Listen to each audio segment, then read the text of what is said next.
सो far हमने कुछ theories of justification go through की हैं as applied to individual believes जैसे इंटरनलिज्म एंड एक्सटर्नलिज्म। लेकिन बिलीव्स हमेशा आइसोलेशन में जस्टिफाइड नहीं होते। यूजुअली एक बिलीफ की जस्टिफिकेशन डिपेंड करती है बाकी कुछ बिलीव्स की जस्टिफिकेशन के ऊपर।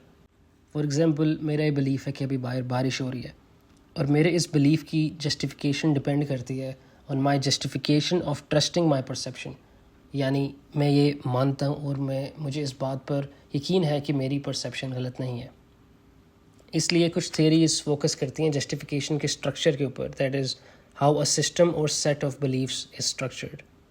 ये जो थेरीज हैं on the structure of justification, ये एम करती हैं to illustrate how the structure of a system of beliefs leads to knowledge और ट्रू बिलीव्स।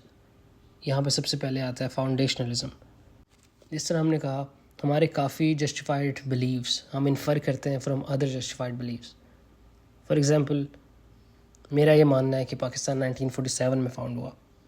मेरा ये बिलीव आता है because my history professor told me this, या फिर मैंने ये किसी किताब में से पढ़ा या मुझे ये बताया गया। But the justification for my believe does not end here. Why am I justified in believing that my history professor is a good source, या जिस किताब से मैंने पढ़ा है वो किताब एक गुड सोर्स है। Furthermore, why am I even justified in believing that my history professor told me this? मेरे पास क्या सबूत है इस बात का कि मुझे ये फैक्ट मेरे हिस्ट्री प्रोफेसर ने बताया था, या फॉर एग्ज़ाम्पल मैंने ये किसी किताब से पढ़ा था। इस दूसरे सवाल का मैं जवाब दूंगा क्योंकि मुझे याद है, मेरी मेमोरी में है कि मेरे हिस्ट्री प्रोफेसर ने मुझे ये बताया था या ये मैंने किसी किताब से पढ़ा था। फिर हम पूछते हैं कि मैं अपनी मेमोरी पर रिलाय भी क्यों कर सकता हूँ और इस रिलायंस को मैं जस्टिफाइबल क्यों बोल सकता हूँ। जस्टिफाइड बिलीव्स रेस्ट करते हैं काफ़ी और जस्टिफाइड बिलीव्स के ऊपर, और क्वेश्चन यहाँ पे है whether this chain of justification ever ends. Foundationalists का ये कहना है कि जस्टिफिकेशन की जो चेन है वो कहीं पे टर्मिनेट होनी चाहिए, कहीं पे ख़त्म होनी चाहिए। It should not be ever lasting. Foundationalism is the view कि हमारे जस्टिफाइड बिलीव्स अल्टीमेटली रेस्ट करते हैं on a set of foundational basic beliefs. अगर एक हम घर की मिसाल लेते हैं तो जब हम एक घर देखते हैं तो हम उसका यूजुअली सुपर स्ट्रक्चर नोटिस करते हैं, जैसे main floor, columns, roof. But ये जो घर है, it must rest on a foundation that stabilises the parts of the house. तो फाउंडेशनलिस्ट के मुताबिक हमारे जो काफ़ी बिलीव्स होते हैं वो हमारे सुपर स्ट्रक्चर की तरह होते हैं। एक घर का जो सुपर स्ट्रक्चर होता है उसकी तरह होते हैं।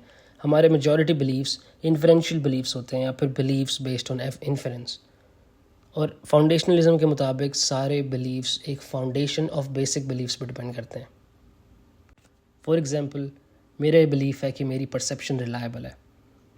अगर ये मेरा बेसिक बिलीव्स कि मेरी परसेप्शन रिलायबल है ये जस्टिफाइड नहीं होगा, या फिर मैं इस पर खुद यकीन नहीं करता हूँ, तो इस बेसिक बिलीफ से निकलने वाले सारे इन्फरेंशियल बिलीव्स जो आगे फॉलो अप करेंगे वो भी जस्टिफाइड नहीं होंगे।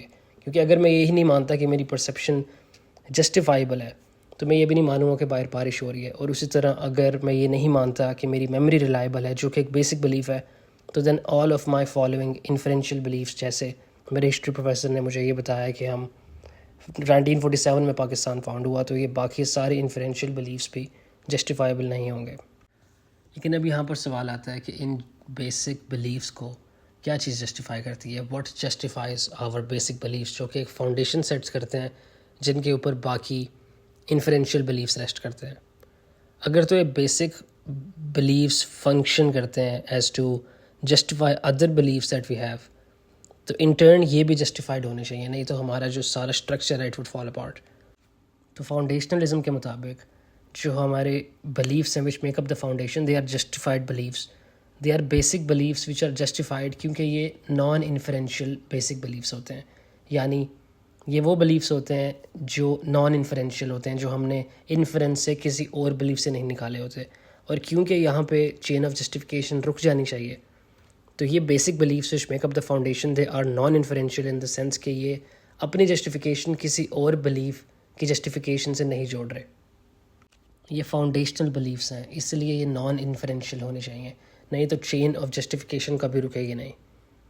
तो ये बेसिक बिलीव्स होते क्या हैं? What are the reasons for thinking that these basic believes are justified in themselves? French philosopher Descartes एक फाउंडेशनलिस्ट था, और उसका ये मानना था कि लोगों के बेसिक बिलीफ्स जो उनके फाउंडेशनल बिलीफ्स होते हैं वो इंड्यूबिटेबल होते हैं, और इंड्यूबिटेबल बिलीफ्स वो होते हैं जो मिस्टेकन नहीं हो सकते, जिनके बारे में आप मिस्टेकन नहीं हो सकते. Clearly if the foundation is made of beliefs that can not be mistaken then it is justified. But हम ये कैसे मान लें कि foundational beliefs can not be mistaken, यानी देर इंड्यूबिटेबल.